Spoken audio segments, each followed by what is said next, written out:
May malay na nga si Don Pepe, nasa likod siya ng kotse.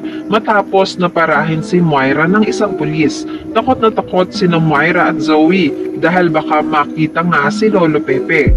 Kinuha pa nga ng pulis ang lisensya ni Moira. Nakilala siya ng pulis.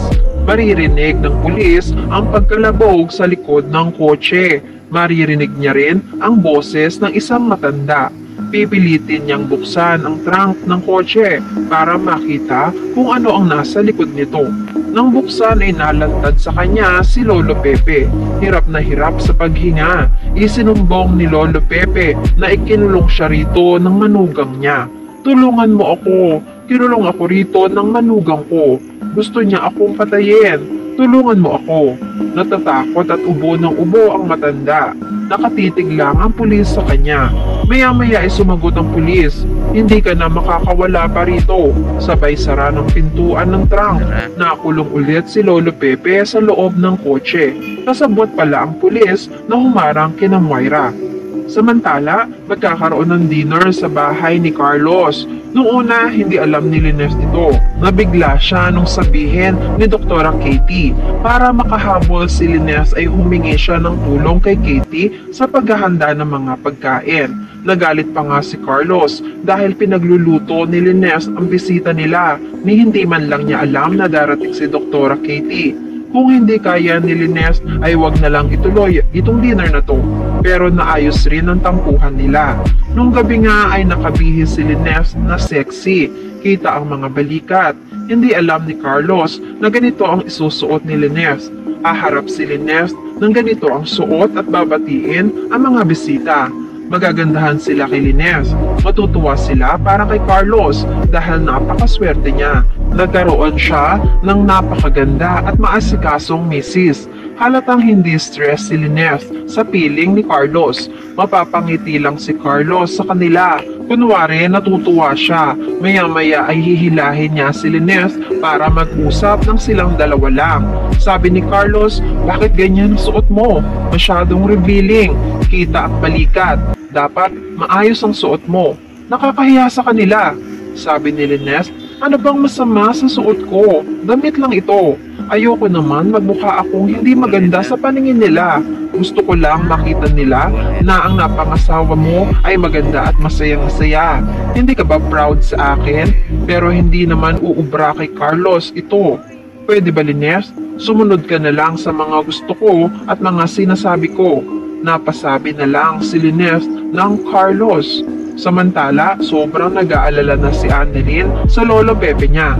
Dumating na rin kasi ang driver ni Lolo Pepe. Nagtanong pa sa kanya ang driver kung nakita ba ni Annalyn ang lolo niya. Sabi ni Annalyn, di ba kayo po ang magkasama? Sabi naman ng driver, bumaba siya at may kikitain lang siya sandali. Pero simula nun, hindi pa siya bumabalik. Akala ko nga kayo ang kasama na kikitain ni Don Pepe. Mag-aalala na nga ng tuluyan si Annalyn. May iiyak pa siya sa takot. Naisip niyang tawagan si Tita Giselle niya.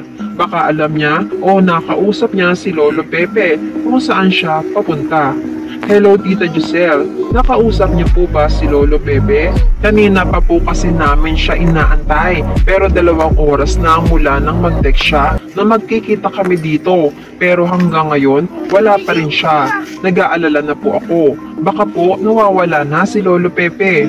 Magugulat si Giselle at mangangamba. Kasama pa rin niya si Obe.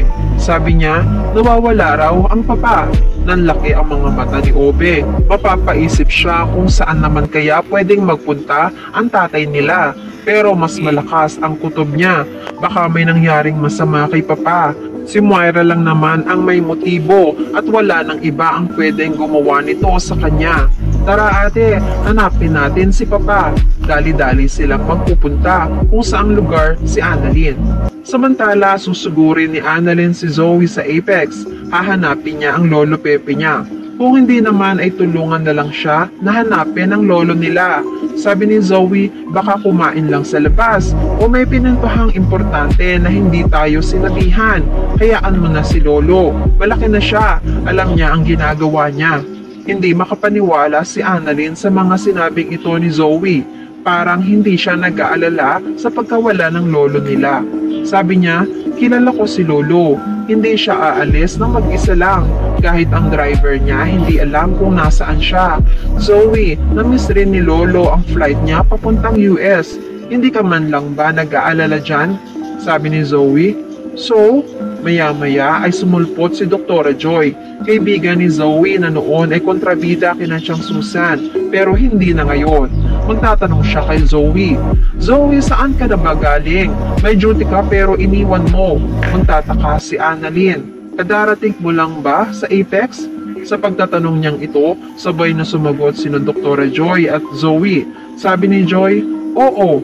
Sabi ni Zoe, hindi. Inis na inis si Zoe. Hindi niya alam kung paano niya i-deny ito kay Annalyn dahil sinabi pa ni Joy na kadarating lang niya. Samantala, itatago ng pulis si Don Pepe.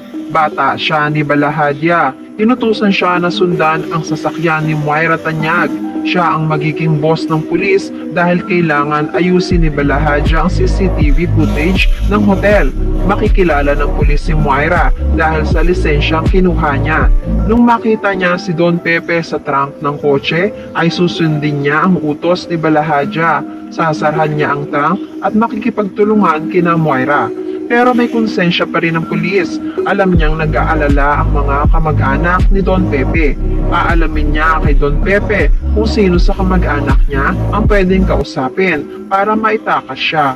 Balak niyang kausapin si Annalyn para ituro ang kinalalagyan ni Lolo Pepe. Tatawagan niya si Annalyn. Sasabihin niya, Doc Annalyn, hawak ko si Don Pepe.